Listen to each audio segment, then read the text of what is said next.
말씀 사도행전 14장입니다. 19절부터 26절까지 봉독해 드리겠습니다. 유대인들이 안디옥과 이고니온에서 와서 무리를 충동하니 그들이 돌로 바울을 쳐서 죽은 줄 알고 시외로 끌어내치니라.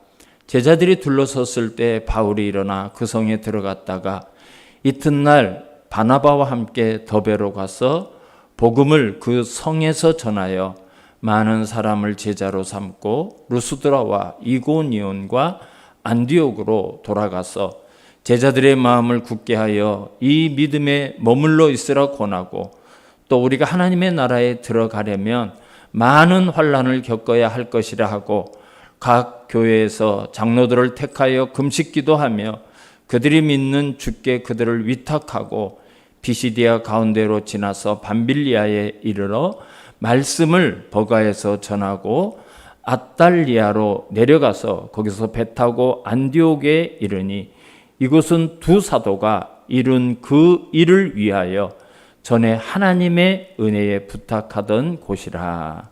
아멘. 할렐루야. 코로나 환자가 참 많이 늘어나고 있어요. 그래서 사찰을 맞으라 또 이렇게 여러 가지 방역이 조금 새로워질 것 같습니다. 여러분, 교회 예배드리다가 죽는 사람 하나도 없어요. 너무 염려하지 말고 두려워하지 말고 늘 하나님 앞에 나와서 예배하는 일을 기뻐하고 감사하시기 바랍니다.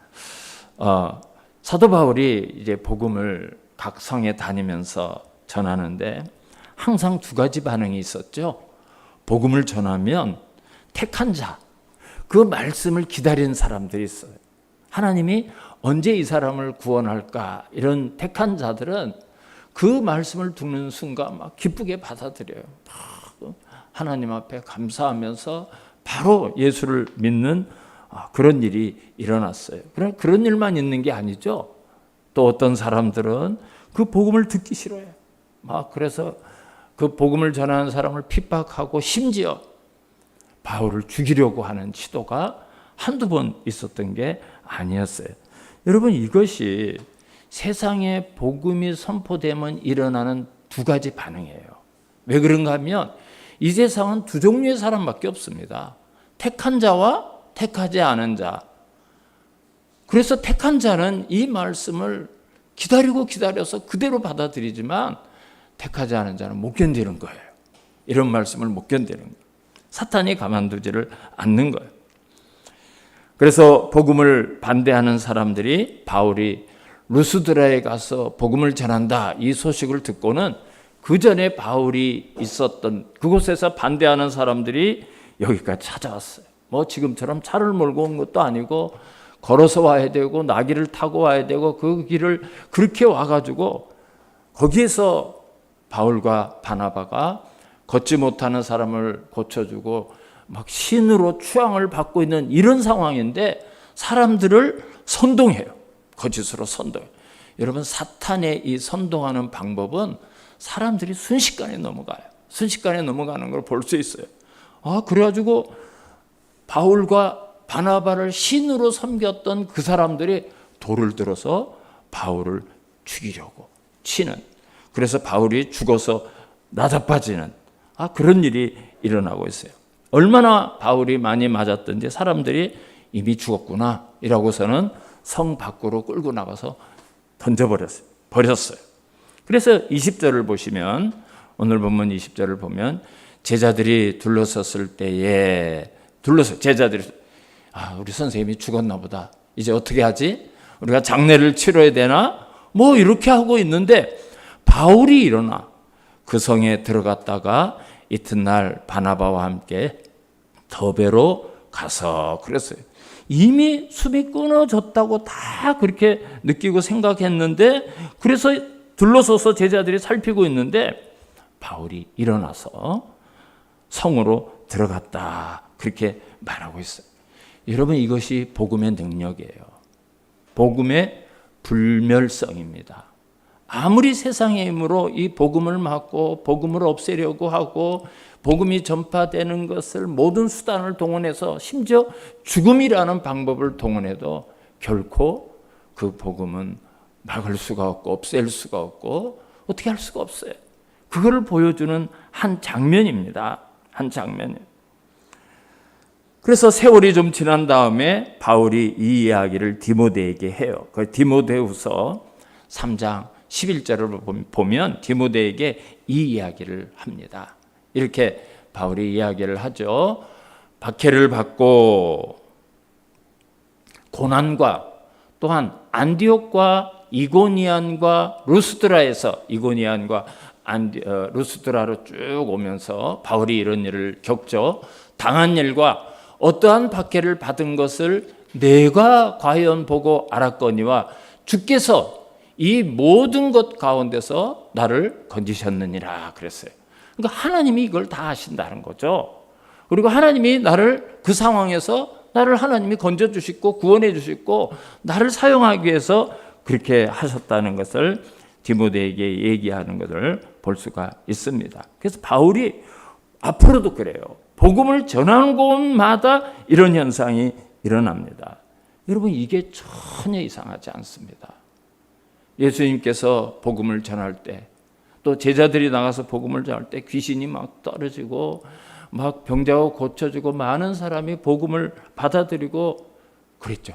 그것만 있는 게 아니에요. 예수님께서 이렇게 말씀하셨어요.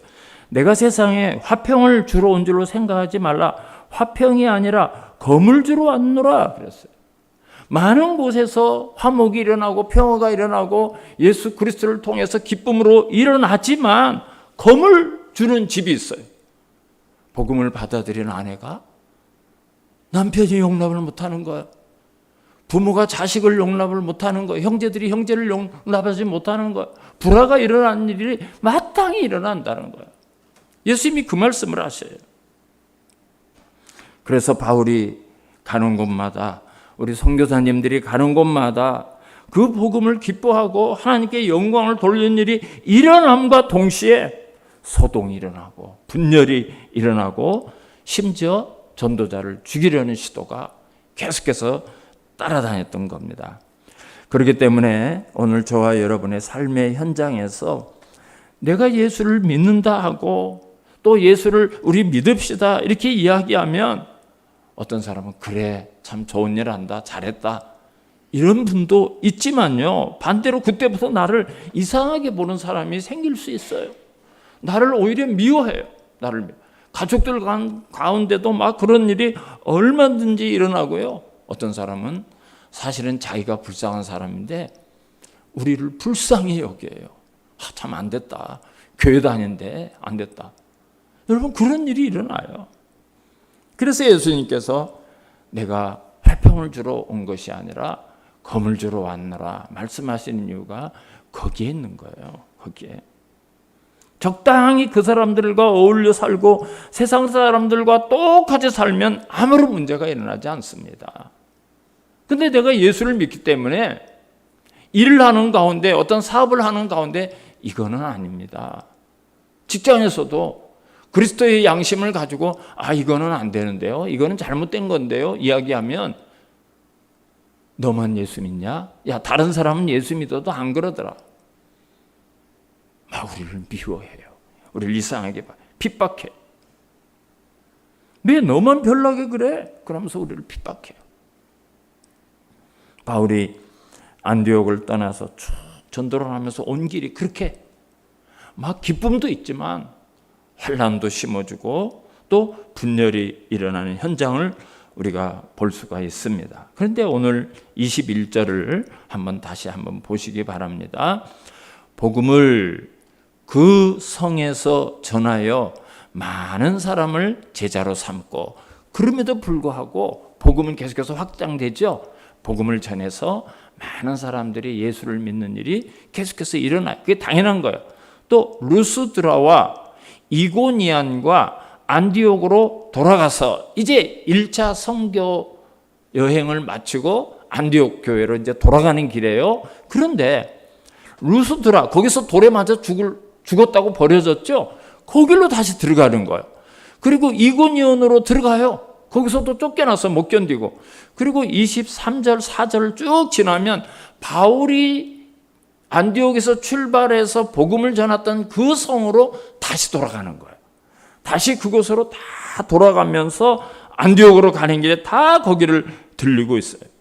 그 길들은 다 바울이 복음의 열매도 있었지만 바울에게 돌팔매질을 하고 매를 때리고 바울을 핍박하고 환난을 당했던 그런 곳들이에요. 그런 곳들. 우리 생각에는 그곳에서 그렇게 사람들이 싫어하고 나에게 돌팔매질을 하고 나를 때리고 나를 가두려고 하고 박해했던, 다시 안 갈 거예요. 근데 바울이 다시 그곳으로 가는 거예요. 그곳에 다시 다 자기가 거쳐왔던 것을, 돌아가는 것을 보고 있어요. 루스드라, 그 돌에 맞아 죽을 뻔하는 것 아니에요? 이고니온도 마찬가지 그런 일이 있었어요. 그리고 그 밑에 나오는 것도 다 마찬가지예요. 바울이 다시 그것을 가는 거예요. 왜 그랬을까요? 바울이 뭐 잃어버린 게 있어가지고 그걸 찾으러 갔을까요? 우리 22절을 같은 목소리로 한번 읽어보겠습니다. 그 이유예요. 22절 시작. 제자들의 마음을 굳게 하여 이 믿음에 머물러 있으라 권하고, 또 우리가 하나님의 나라에 들어가려면 많은 환난을 겪어야 할 것이라 하고, 여기 중요한 이유 두 가지가 있었습니다. 되돌아간 이유가, 첫째는 거기에서 예수 믿는 사람들이 있었죠. 그걸 제자라고 말했어요. 그 사람들이 마음을 굳게 해서 이 믿음에 계속해서 머물러 있으라 권하기 위해서 돌아갔어요. 여러분, 그 분들은 이제 예수를 믿기 시작한 분들이에요. 뭐 장로님, 집사님, 권사님, 이게 신앙이 오래된 분이 아니고 불과 한두 달 전에, 몇 주 전에 예수를 믿기 시작한 사람. 이제 예수를 믿는 기쁨으로 충만해요. 막 예수를 믿어요. 그런데 여러분, 제가 조금 전에 말씀을 드리지만 그 상황에, 그 당시에 나 예수 믿어 그러면 예수 믿는구나, 그래 교회 열심히 다니라, 그런 사람이 한 사람이라도 있었을까요? 없죠. 없습니다. 그 사회에서 따돌림을 당할 수밖에 없어요. 그때는 사업하는 사람들은 다 모여가지고 자기들이 믿는 신에게 제사를 드리고 사업을 시작하는 거예요. 물건을 수입하고 물건을 또 수출하고, 이게 길드라는 조직이 되어 있어서 그 조직을 통해서 그런 일을 해야 되는데 그때부터 따돌림을 당하는 거예요. 제외되는 거예요. 그때부터 그런 박해가 시작되는 거예요. 여러분, 돌에 맞아 죽을 각오를 하고 예수를 믿어야 될 때요. 그때 시대적 상황이 그렇습니다. 그러니까 그 지역마다 이 복음을 받아들이는 사람들이 얼마나 힘든 신앙생활을 하고 있겠어요. 그들은 바울이 겪었던 것처럼 신변의 위험도 있고 재정적인 손해도 보고 있고 아주 삶의 심각한 장애들이 일어날 수밖에 없어요. 그런 각오를 하고 예수를 믿는 사람들이에요. 여러분, 지금도 이 터키 지역에 많은 유물들이 발굴되고 있잖아요. 아마 그 터키 관광하는 그 상품을 이렇게 했다 보면 갑바도기아 이런 데가 나오죠. 대린구유 뭐 이런 데가 나와요. 여러분, 갑바도기아는 이 바위로 된 데인데 거기를 깎아가지고 거기로 피신해서 살고 거기다 예배당을 짓고 살아서, 지금도 그곳에 가면 그 예배당의 처소들이 벽화를 그려놓고 2000년 전에 사람들이 살았던 삶의 모습이 나와요. 대린구유라는 것은 핍박을 피해가지고 지하에다가 도시를 만들어요. 지금 개봉 이렇게 사람들에게 보여주는 게 지하 8층까지 보여주는데요. 지하 한 20층까지 있대요.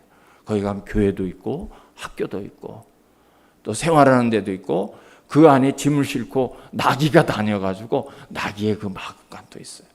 그렇게 살 수밖에 없는 거예요. 그렇게 살 수밖에. 지금도 그 증거가 그렇게 다 있잖아요. 그러니까 바울이 그 상황을 알기 때문에 거기 가서 다시 매를 맞을 수 있고 박해를 당할 수 있지만, 그 연약한 신앙을 가진 성도들 부들부들 떨면서 그 핍박 속에서, 환난 속에서 고독한 싸움을 싸우고 있는 성도를 외면할 수가 없는 거예요. 다시 찾아가. 그래서 그것을 신방하는 거예요. 그런데 문제는 사도 바울이 그곳에 가가지고 여러분 이제 예수를 믿으니까 아무런 문제가 없습니다. 환란이 와도 시험이 와도 그것이 막 바람에 날아가고 우리가 문제가 왔을 때 주여 하면 다 없어집니다. 아, 그렇게 하면 얼마나 좋겠어요. 22절에 뭐라고 그랬죠? 믿음에 머물러 있으라 권하고 또 우리가 하나님의 나라에 들어가려면 많은 환란을 겪어야 할 것입니다. 이게 참 기가 막힌 얘기예요. 이런 예수를 왜 믿냔 말이죠. 왜? 사랑하는 성도들이 하나님의 나라에 들어가려면 많은 핍박을 겪어야 됩니다. 환란이 우리 앞에 아직도 있습니다. 여전히 그게 있습니다. 이런 기가 막힌 이야기를 해요. 이게 기가 막혀요. 도대체 그 힘들게 생활하는 성도들에게 왜 하나님의 나라에 가려면 계속해서 이런 일들이 있고 이와 비슷한 일이 우리가 얼마든지 있습니다. 또 겪어야 됩니다. 이렇게 말하는 의미가 도대체 무엇일까요? 여러분 이거를 오늘 붙들어야 찾아야 우리가 오늘 이 말씀에 하나님의 음성을 깨닫는 겁니다. 이게 오늘의 본론이 되며 결론이 됩니다. 그런데 성경은요, 많은 곳에서 환란이 오면 기뻐하라고 말해요. 참 우리가 이해할 수 없어요. 상식적으로 왜 환란이 기쁘냐고요. 왜 환란이. 그런 성경이 너무나 많아요. 로마서 5장에서도 보면 우리가 환란 중에도 기뻐하나니. 여러분 환란이 오면 기뻐요? 참 이상한 말씀이 많아요. 여러분 이 말을 오해하시면 안 돼요. 예수를 믿으면 환란이 우리에게 탁 다가오다가도 주여 하면 이 환란이 싹 사라지고 그냥 십자가를 내놓으면 환란이 없어지고 예수를 믿으면 마치 마약 먹은 사람처럼 환란이 와도 히히히 즐겁고 뭐 기쁘고 그 아무 상관 그렇게 된다는 이야기가 아니에요. 그렇게 된다는 이야기가. 사도 바울이 하나님의 나라에 들어가려면 많은 환란을 겪어야 될 것입니다. 이 말을 가장 또 잘 설명해 주는 대목이 야고보서 1장이나 히브리서 12장에 있는데요. 야고보서 1장을 제가 좀 읽어 드릴게요. 야고보서 1장 2절을 보면 이렇게 말하고 있어요. 내 형제들아 너희가 여러 가지 시험을 당하거든 온전히 기쁘게 여기라. 이 말은 우리가 예수를 믿는 가운데 여러 가지 시험이 온다는 거예요. 여러 가지, 한두 종류가 아니에요. 여러분 이 코로나와 같은 것도 시험 중에 하나예요. 얼마나 많은 사람들이 두려워하고 마치 예배당에 나오면 죽는 것처럼 막 예배드리다 죽으면 어떻게 이런 사람도 있고 그렇잖아요. 그 신앙의 상태를 확인할 수가 있는 거예요. 여러 가지 시험이 우리에게 와요. 근데 성경은 기쁘게 여기라 그랬어요. 기쁘게 여기라. 도대체 그게 왜 기쁩니까? 3절과 4절을 보면 이는 그 이유가 이는 너희 믿음의 시련이 인내를 만들어내는 줄 너희가 알미라. 이 믿음을 지키기 때문에 오는 시련이 우리에게 인내를 만들어 준대요. 그 인내의 정체는 도대체 뭔가? 4절을 한번 보면 인내를 온전히 이루라. 이는 너희로 온전하고 구비하여 조금도 부족함이 없게 하려 함이라 그랬습니다. 그러니까 여러분 왜 우리에게 시험이 오고 왜 우리가 그 환란이 오는가? 인내라는 힘을 우리에게 만들어줘요. 인내. 우리에게 인내가 생겨요. 인내가. 그 인내로 인해서 우리가 어떻게 되는가 하면 하나님 앞에 온전하고 하나님 앞에 조금도 부족함이 없는 성도로 만들어져 간다는 거예요. 그러니까 여러분 이 시련과 환란이 우리에게 왜 오는가 하면 하나님의 훈련의 과정이에요. 우리를 자라게 하고 우리를 성숙하게 하는 양육의 과정이라는 것을 이야기하는 거예요. 그러니까 야고보 사도가 지금 너를 하나님이 이끌고 가는 거야. 너를 만들어 가시는 거야. 너와 함께 가면서 네가 든든하고 견고하고 하나님이 사용할 수 있고 이 세상에서 빛과 소금의 역할을 감당할 수 있는 그런 사람으로 다듬어 가시는 거야. 너 기뻐해야 돼. 그 이야기를 하는 거야. 히브리서 12장 5절에서 좀 더 구체적으로 설명, 한 장만 앞 뒤에 거를 이렇게 넘기고 히브리서 바로 야고보서 앞에 히브리서가 있죠. 히브리서 12장 5절을 한번 보시면 좀 더 이제 5절, 6절, 7절에서 구체적으로 설명을 해요. 또 아들들에게 권하는 것 같이 너희에게 권면하신 말씀도 잊었도다. 일러스되 내 아들아 주의 징계하심을 경히 여기지 말며 그에게 꾸지람을 받을 때에 낙심하지 말라. 이 히브리서는 히브리 사람들에게 쓴 거예요. 히브리 사람들에게 쓴 편지. 이미 하나님에 대해서 잘 알고 하나님에 대한 지식이 있는 사람들에게 쓴 게 히브리서예요. 근데 여기는 시험과 환난이란 말 대신에 징계라는 말과 꾸지람이라고 이렇게 이야기했어요.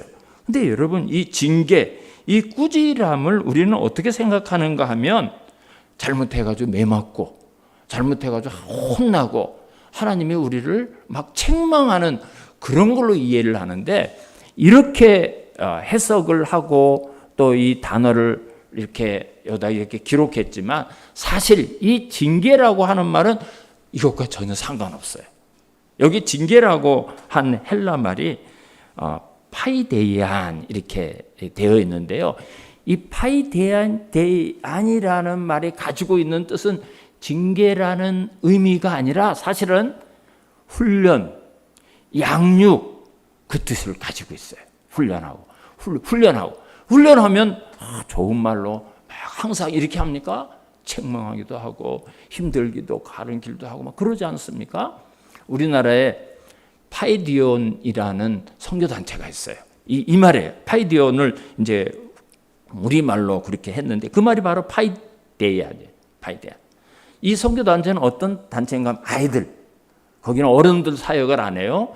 주일학교, 중학교, 고등학교 아이들을 훈련하고 양육하는 선교단체. 그래서 파이디온에서 나온 공가를 가지고 우리도 공가를 사용했어요. 총회 공가를 사용하기 전에 아주 공가를 잘 준비해서 잘 만들어서 제가 주일학교 교사하고 부장할 때부터 계속해서 파이디온 교재를 사용. 파이디온이라는 말의 뜻이 훈련, 양육 이런 뜻이에요. 훈련, 양육. 그래서 그럼 도대체 왜 그러시는가? 6절, 7절을 다시 한번 읽어드릴게요. 한번 잘 보시기 바랍니다. 주께서 그 사랑하시는 자를 징계하시고, 이 징계라는 것을 때리고 뭐 이런 말을 훈련하시고 양육하시고 그렇게 생각하시고 한번 읽어보세요. 그가 받아들이시는 아들마다 채찍질 하심이라 하였으니 너희가 참음은 징계를 받기 위함이라. 하나님의 아들과 같이 너희를 대우하시나니 어찌 아버지가 징계하지 않는 아들이 있으리요. 8절 징계는 다 받는 것이거늘 너희에게 징계가 없으면 사생은 자요 친아들이 아니니라 그랬어요. 친아들이 아니다. 친아들이기 때문에 그런다 이랬어요. 친아들이기 때문에 그런다. 그러니까 여러분, 저와 여러분이 예수 그리스도의 피로 값주고 삼바된 하나님의 자녀가 되었어요. 근데 하나님이 하나님의 자녀가 아니면 우리를 상관하지 않는다는 거예요. 간섭하지 않는다는 거예요. 간섭하지 않는다. 여러분, 우리가 예를 들어서 한번 생각해 보세요. 자, 우리 집 아이가 있고 남의 집 아이가 있어요. 이 남의 집 아이, 옆집 아이는 이놈은 그냥 밤 12시도 1시도 없이 돌아다니고 하는 것이 하루 종일 게임만 하고 있고 그저 밤에 안 자고 있다가 아침에 막 두드리 깨워도 안 일어나고, 그러면 정상적인 아빠 엄마 같으면 그걸 가만히 두고 가만히 놔둘까요? 안 그러죠. 야, 너 왜 공부 안 하니? 너 왜 지금 잠자는 시간에 왜 잠을 안 자니? 너 하루 종일 게임만 하면 어떻게 살 거니? 그냥 애가 타고 속이 아파가지고 그 녀석을 붙들고 이야기하고 하다 안 되면 눈물이 쭉 빠지도록 혼을 내기도 하고 정 안 들면 매를 들죠. 매를 들어서라도 고쳐요. 바르게 잘할 수 있도록 해서 부모가 마땅히 당연히 그렇게, 그게 이상한 게 아니에요. 그렇게 되면 철없는 아이들은 이거 우리 엄마가 정말 우리 엄마 맞나? 우리 아빠가 정말 우리 아빠 맞나? 나를 왜 괴롭히는 거야? 나를 왜 힘들게 하는 거야? 철없을 땐 그러는 거예요. 철없을 때는.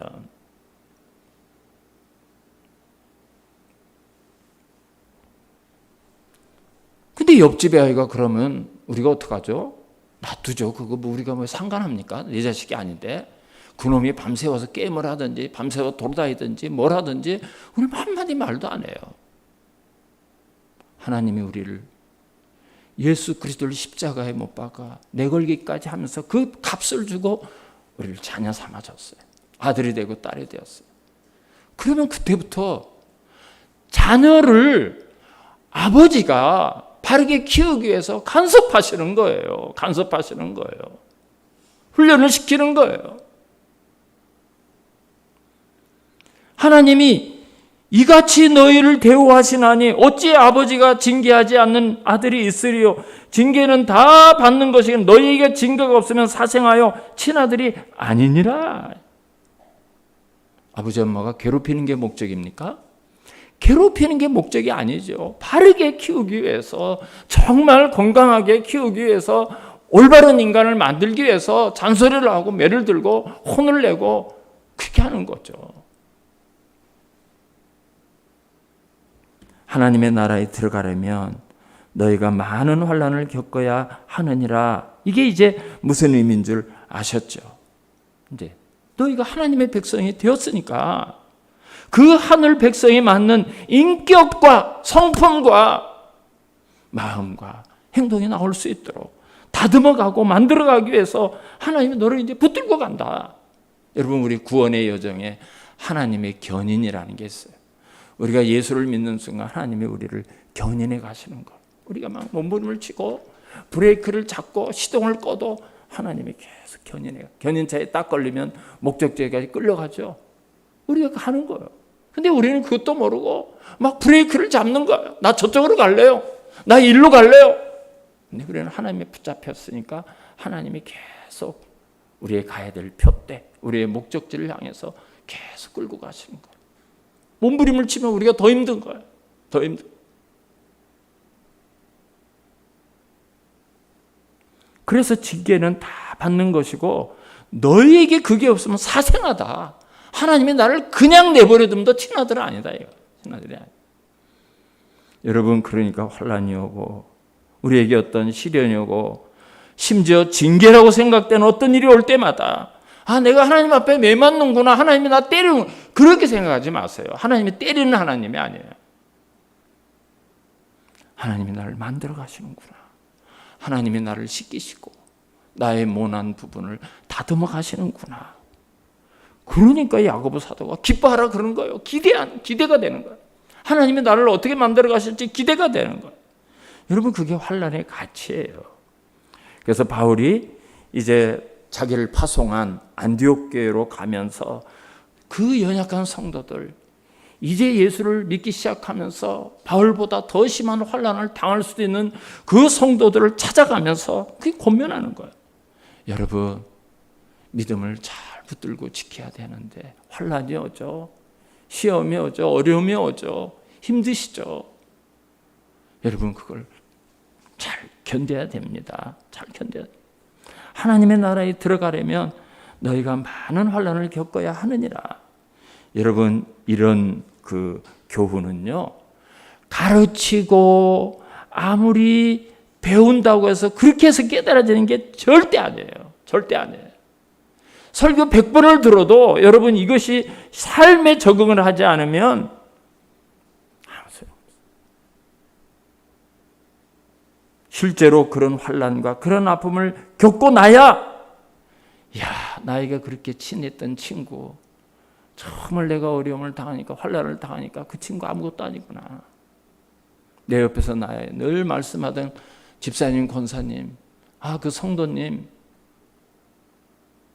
정말 자기가 어려우니까, 자기가 힘드니까, 내가 나한테 좀 감정 상하니까 그냥 나에게 원수에 대하는구나. 하나님밖에 없구나. 나에게는 하나님 한 분밖에 없구나. 그걸 깨달아야지. 그걸 깨달아야지. 체험해 봐야 하는 거예요. 그걸 체험해. 그거를 알기 위해서 하나님께서 몰아가실 때가 있어요. 그래서 사도 바울이 그런 경험을 해본 다음에 나중에 그 고백을 해요. 고린도후서 1장 8절을 보면 그렇게 고백을 합니다. 사도 바울이 자기가 겪었던 일을 고린도 교회 성도들에게 이야기. 형제들아, 우리가 아시아에서, 이 아시아가 바로 지금 터키를 얘기해요. 아시아에서 당한 환난을 너희가 모르기를 원하지 아니하노니 힘에 겹도록 심한 고난을 당하여 살 소망까지 끊어. 내가 내일은 살겠지. 그 소망까지 완전히 끊어졌다는 거예요. 얼마나 힘들었던지.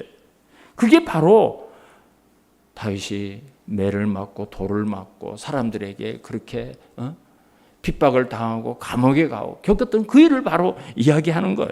그 이야기를. 9절을 보면, 9절을 우리는 우리 자신이 사형 선고를 받은 줄 알았다는 거예요. 하나님이 너 이제 죽었다, 너 죽어라, 그렇게 사형 선고 받았다는 줄 알았대요. 얼마나 힘이 든지. 그러나 이는, 바울은 아는 거예요. 왜 그랬는지. 이는 그렇게 하신 이유는 우리로 자기를 의지하지 말고 오직 죽은 자를 다시 살리시는 하나님만 의지하게 하심이라. 이걸 깨달은 거예요. 9절 우리 한번 같이 읽죠. 고린도후서 1장 9절 시작. 우리는 우리 자신이 사형 선고를 받은 줄 알았으니 이는 우리로 자기를 의지하지 말고 오직 죽은 자를 다시 살리시는 하나님만 의지하게 하심이라. 아멘. 혹시 내가 사형 선고 받은 거 아닌가? 이런 생각이 드시는 성도님 있으십니까? 너무 힘들어서. 하나님 나에게 왜 그러십니까? 저 사형 선고 내렸습니까? 뭐라고 말씀하고 있죠? 하나님 한 분만 의지하라. 야, 내가 다 알아. 내가 지금 너 그 길로 몰고 가는 거야. 내가 허용한 거야. 하나님이 그렇게 말씀하셨다는 그 말씀. 여러분, 이것은 환난을 통과하지 않고는 모르는 거예요. 이론으로 배워서 모르는 거예요. 아무리 이론을 가르쳐줘도 여러분 안 겪어보면 몰라요. 그래서 야고보는 환난을 만나느냐? 기뻐하라. 말하는 이유가 거기에 있는 거예요. 거기에. 환난이라고 하면 성경에 많은 환난을 당한 사람이 있는데 야고보를 빼놓을 수가 없죠. 야고보 참 기가 막힌 인생을 살았어요. 야고보만큼 환난을 당한 사람도 없어요. 그가 인생 말년에 애굽왕 바로 앞에 딱 서죠. 이제 요셉이 우리 아버지입니다. 총리의 아버지를 바로가 만났어요. 그런데 거기에서 당신 나이가 몇이요? 이렇게 바로가 물었어요. 거기도 나이를 물어보나 봐요. 그랬더니 야곱이 이런 얘기를 해요. 내 나그네 길이 우리 조상들의 연조에 미치지 못하나 험악한 세월을 지냈나이다. 나 참 험악한 인생을 살다 왔습니다. 그렇게 이야기, 자기 인생을 그렇게 소개를 해요. 그러니까 야곱은 자기 인생을 돌아보니까 100수십 년 동안 살았는데 한마디로 딱 표현하면 험악한 생활을 살았어요. 험악한. 너무 힘든 세상을 살았어요. 너무 많은 환난을 겪었다는 거예요. 그 야곱이 이제 죽을 때가 됐어요. 아들 12명을 딱 앉혀놓고 하나하나 축복 기도를 합니다. 마지막 참 아름다운 모습이죠. 죽을 때가 돼서 아들에게 하나씩 다 축복을 해요. 그래 축복을 하다가 요셉한테 딱 왔어요. 그래 요셉에게 축복 기도를 하는데 기가 막힌 이야기를 해요. 야곱이. 뭐라고 이야기를 하는가 하면 요셉아, 나는 이제 내 길로 가는데 내 축복이 내 선조의 축복보다 나아서 그래요. 그래서 지금 야곱이 무슨 얘기 하는가 하면 자기가 받은 축복이 자기 아버지 이스라엘, 자기 선조라 해봐야 두 사람밖에 없어요. 그리고 그 아버지 아브라함. 여러분, 아브라함의 받은 복보다 내가 받은 복이 많대요. 이삭이 받은 복보다 내가 받은 복이 많대요. 내 축복이 내 선조의 축복보다 나아서 내가 그 복으로 너에게 빈다. 너를 축복한다. 이렇게 이야기를 하고 그 전능하신 하나님이 너에게 복을 주실 것이다. 그러니까 내가 우리 아버지 이삭, 우리 할아버지 아브라함이 받은 복보다 더 큰 복을 받았는데 내가 그 축복을 너에게 빌어준다. 여러분 이렇게 이야기를 해요. 말이 되는 소리입니까? 아브라함보다 자기가 더 축복을 받았대. 그 환난의 시대를 살아놓고 또 아버지 이삭보다도 자기가 더 복을 받았대요. 자기가. 야곱의 인생을 한마디로 험악한 세월을 살았다는 거예요. 근데 자기가 더 축복을 받았대요. 자기가 축복. 여러분 여기서 이 야곱이 말한 복, 야곱이 말한 축복의 의미를 잘 이해를 하셔야 돼요. 진정한 복이 뭘까요? 이 땅에 내가 많은 물건을 모으고 물질을 모으고 주머니가 두둑하고 통장이 여러 개고 그거를 잡고 그거를 자랑, 이런 복을 말하는 게 아니에요.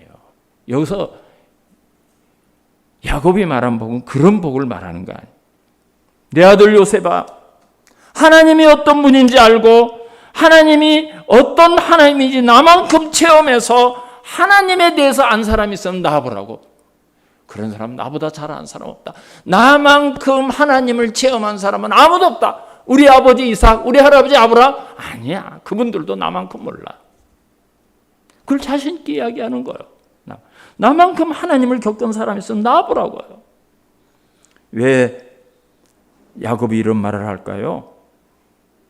야곱이 살았던 그 130년의 그 험악한 인생길에서, 그 환난 속에서 야곱은 하나님이 나에게 어떤 분인지, 그분이 어떤 하나님인지, 얼마나 신실하신 분인지, 나를 한번 붙들면 결코 나를 놓지 않고 마지막 순간까지 여전히 나를 사랑하며 나와 함께 하시며 나를 인도하시는 하나님이라는 것을 처절하게 깨달은 거예요. 그 환난 가운데, 그 환난으로 끝나는 것 같은데 하나님이 반전시켜 주시고, 사실은 하나님이 그 안에 놀라운 은혜와 축복을 담아서 나를 그걸 겪게 하는 거예요. 내가 잡았던 거를 놓게 하는 거예요. 다 잡았던 걸 놓게 하는 거예요. 마지막 하나님 한 번 바라볼 때까지.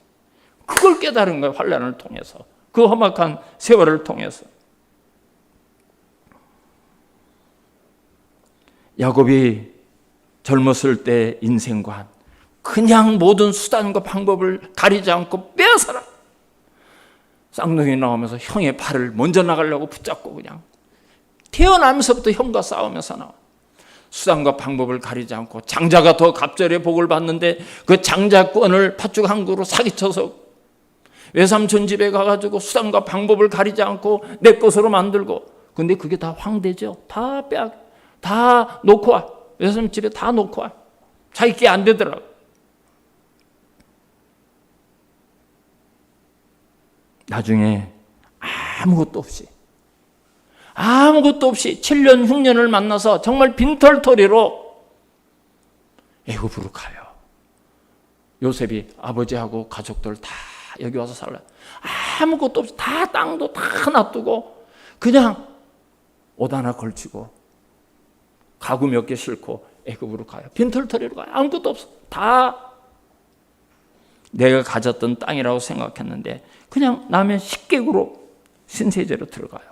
근데 여러분, 그 야곱이 세계를 제패한 세계의 주인 애굽의 바로왕의 머리에 손을 얹고 안수기도를 합니다. 안수기도를 해줘요. 하나님의 축복을 바로에게 빌어줘요. 이제 밥을 먹으러 간 사이에 그런 신세인데. 그리고 그가 임종시에 자식들 앞에서 하는 이야기가 복,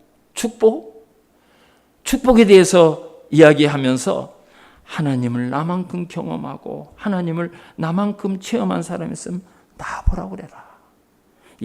얘들아, 복, 그런 차원에서 말하자면 나를 능가할 사람이 아무도 없단다. 진짜 복이 뭔지 그걸 알았기 때문에 그래요. 그걸 알았기 때문에. 사랑하는 성도 여러분, 환난 우리에게 오죠. 지금도 겪고 계시는 분이 계셔요. 하나님께서 우리를 깨닫게 하는 작업이에요. 그 환난을 통과해봐야 내가 붙잡아야 할 게 뭔가, 내가 놔야 할 게 뭔가, 그걸 알거든요. 그거 분간할 수 있거든요. 그걸 깨닫게 되거든요. 그 과정을 겪으면서 하나님을 경험한 사람은 마음이 평안해요. 마음이 평안해요. 위로를 받아요. 그게 아무것도 아니라는 걸 알아요. 그게 아무것도 아니라는 거. 세상이 감당할 수 없는 사람이 되는 거예요. 그런데 이걸 공부하고 이론으로 제가 날마다 마이크를 붙잡고 설명하고 칠판에 써가면서 가르쳐줘도 이거는 이론으로 알아지는 게 아니라 체험을 해야 돼요. 예를 들어서 건강해지려면 어떻게 해야 되죠? 유튜브를 봤어요. 책을 봤어요. 하루에 30분 이상을 걷고 음식은 이거를 먹어야 되고 우리가 몸을 어떻게 자세를 해야 되고 이거를 매일 몇 시간씩 공부했어요. 그럼 우리가 공부해집니까? 그거 매일 듣는다고 공부해져요? 건강해져요? 아니에요. 30분 걸어야 됩니다 하면 30분을 걸어야 돼요. 음식은 이렇게 드셔야 됩니다 하면 그 음식을 먹어야 돼요. 햇빛도 가끔 쬐셔야 돼요 하면 그렇게 또 햇빛을 쬐면서 걸어야 되고요. 팔은 이렇게 운동하고 허리는 이렇게 해봐야 돼요. 안 그러면 그게 다 소용이 없어요. 그래서 하나님이 체험하게 하시는 거예요. 하나님이 겪게 하시는 거예요. 걸어보게 하시는 거예요. 만나게 해보시는 거예요. 그러니까 환난을 만나면 기뻐해라. 네가 건강해진다. 네가 다듬어진다. 환난을 당하신 성도님이 계십니까? 시련이 왔습니까? 문제 앞에서 참 힘드십니까? 그것을 대하는 시간이 달라져야 돼요. 오늘 이 말씀을 통해서 우리에게 오는 아픔, 이 괴로움, 이 시련을 통해서 하나님이 나에게 오늘 뭘 말씀하고 계시는가 붙드시기를 바랍니다. 진정한 복을 깨달으셔야 돼요. 그래서 사도 바울이 다시 돌아가는 거예요. 그 연약한 성도들에게 여러분 믿음을 잘 지키시되 하나님 나라에 들어가려면 많은 환난을 겪어야 됩니다. 그게 여러분 이상한 게 아닙니다. 그걸 이겨야 됩니다. 그걸 부딪혀야 됩니다. 저와 여러분이 지금 만나고 있는 문제들, 앞으로 그런 고난을 만난다 할지라도 우리 성도님들이 그 모든 환난을 믿음으로 이기고 정말 보석처럼 하나님 앞에 아름답게 건강하게 하나님 보시기에 정말 멋진 성도로서 다 설 수 있기를 주님의 이름으로 축원합니다.